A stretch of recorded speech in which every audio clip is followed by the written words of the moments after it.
Hello there, everybody. First of all, I want to say something. In my last video, I was talking about the woman with the alabaster box, and I said that we didn't know her name. Her name is just kind of lost to history. Untrue. I stand corrected. Her name is Mary. It was in John's account of that story.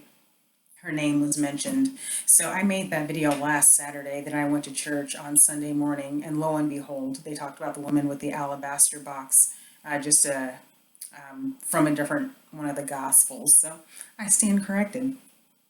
So today I'm going to talk about this lady goes by different names, the bleeding woman, or the woman with the issue of blood. And the heading over this passage in the Bible is Jesus heals a bleeding woman and restores a girl to life.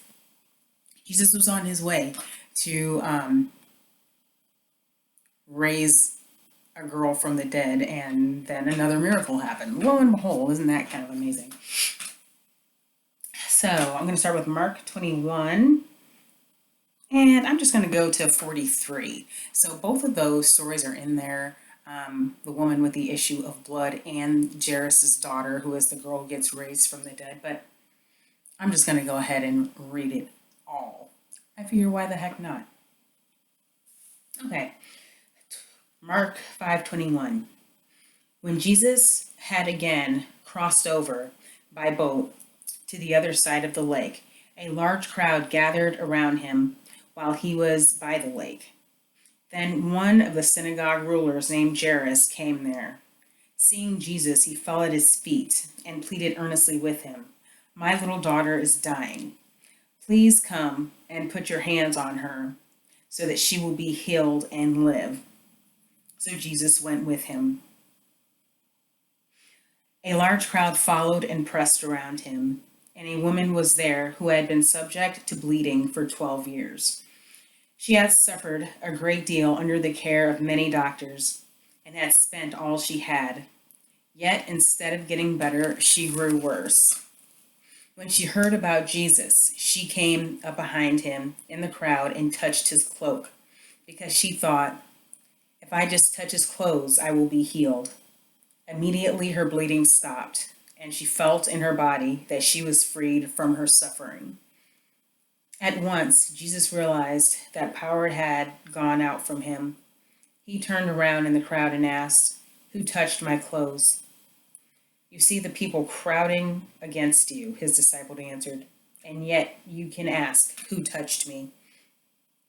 But Jesus kept looking around to see who had done it.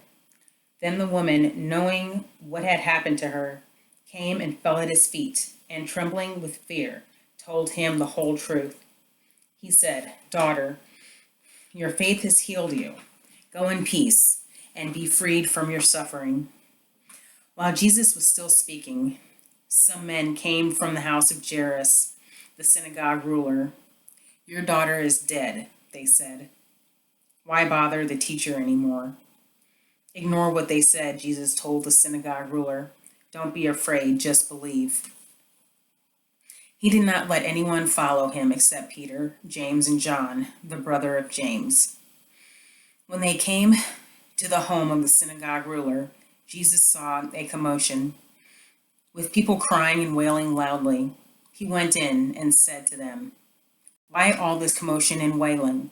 The child is not dead, but asleep." But they laughed at him. After he put them out, he took the child's father and mother and the disciples who were with him and went in where the child was. He took her by the hand and said to her, "Talitha cum," which means, "Little girl, I say to you, get up." Immediately the girl stood up and walked around. She was 12 years old. At this, they were completely astonished. He gave strict orders not to let anyone know about this and told them to give her something to eat. Okay. Now, the thing that I mainly was focusing in on was the woman with the issue of blood. And I've made a few videos now talking about Jesus Christ and his interactions with women. Some of these women were sinful women, like they were known as that in their communities. They were just kind of like wild girls. And Jesus did not condemn them. He didn't condone their behavior, but he did not condemn them or shun them or anything like that. He used some of them, actually, like a couple of them, the woman with the alabaster box and the woman at the well. He used them. And gosh, I wish I could remember. Oh, the stoning. He used all of them. He used all of these women. And this is another one here. This woman had the issue of blood for 12 years. I have kind of diagnosed her myself as a person who is not a medical professional at all, but I'm thinking she probably had fibroid tumors. So she just bled heavily for 12 years. She was desperate for healing. She went to different doctors. A lot of them just kind of scammed her, and she ended up being penniless. She just spent all that she had. And in Jewish law, in Leviticus, there is a period when a woman is thought to be unclean after she has her menstrual cycle. I want to say it lasts for like 12 days. Anyway, that's in Leviticus. I'm sorry, I did not make note of the scripture, but it's not that hard to find. If you like Google like Leviticus ceremonially unclean, you would find it. So this woman was thought of to be unclean in her community all this time, and she was shunned by society. She was penniless, and she was alone. I don't know how old of a person she was, but just think of the times. She was not, I doubt if she was married, and probably did not have kids. I mean, 12 years is a big chunk of time.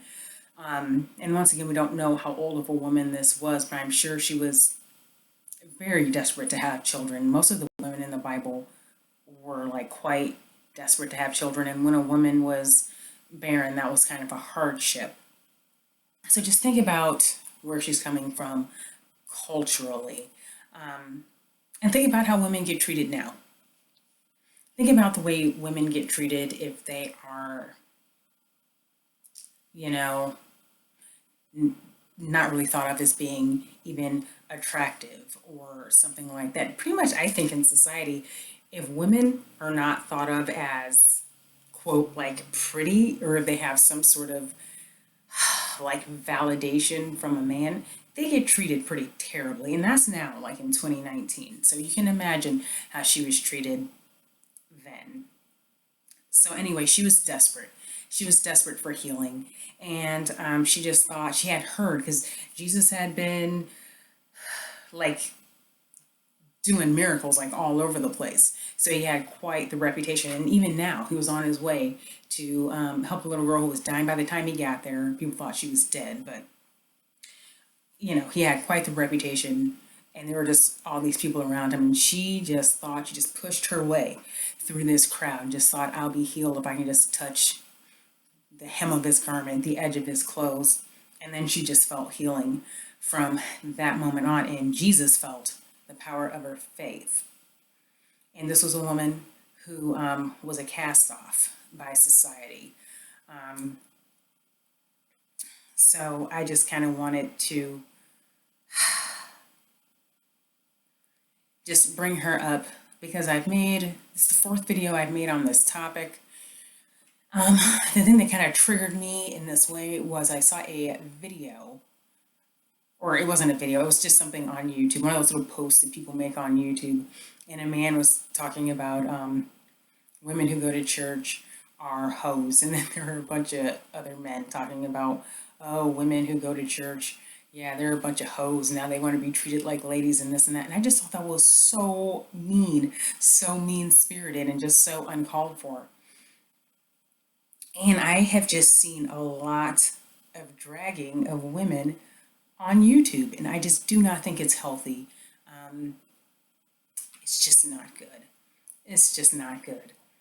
I do not think that that is a godly thing to do. And I'm not saying that anyone owes anyone anything, but that kind of negativity really needs to just be, pray on that if you're holding that kind of negativity. And that goes for women too, as far as women, number one. Because I do think I've seen a lot of negativity towards women from women all over the internet. But, if you're harboring a lot of bitterness towards men, you need to pray about that. And not just for future relationships. I mean, of course, that does matter in future relationships, but just in general.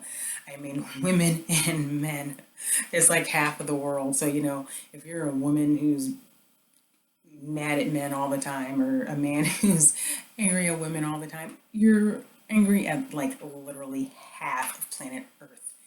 It cannot be serving your soul very well. So just pray about that. And whatever the source of that bitterness is, whatever happened in the past, you really just need to lay that at the foot of the cross and just work on that. Include prayer in all of that, but if you need to seek professional help or write in a journal or something, just do that emotional work. So that's all I really had to say. Jesus used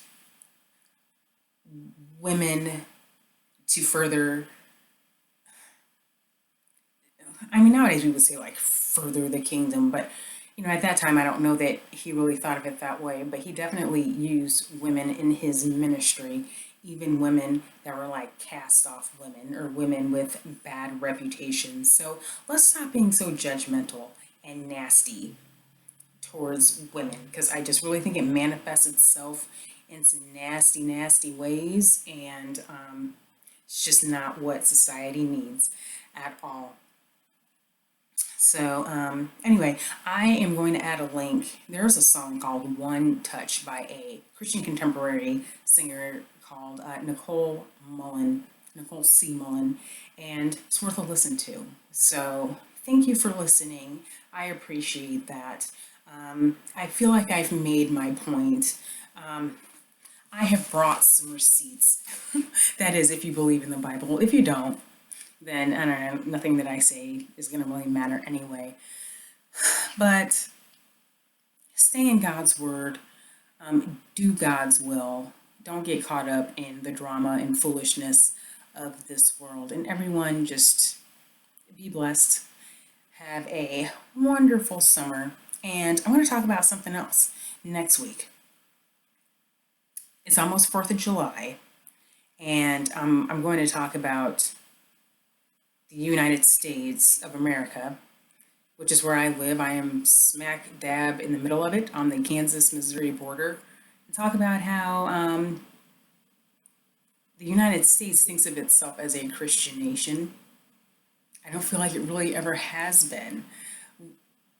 As a people group, as a nation, we've never put that into practice. Like, people are very, very passionate about it, and the Bible will call it stiff-necked, but we've never really put that into practice. So that's what I'm going to talk about next week.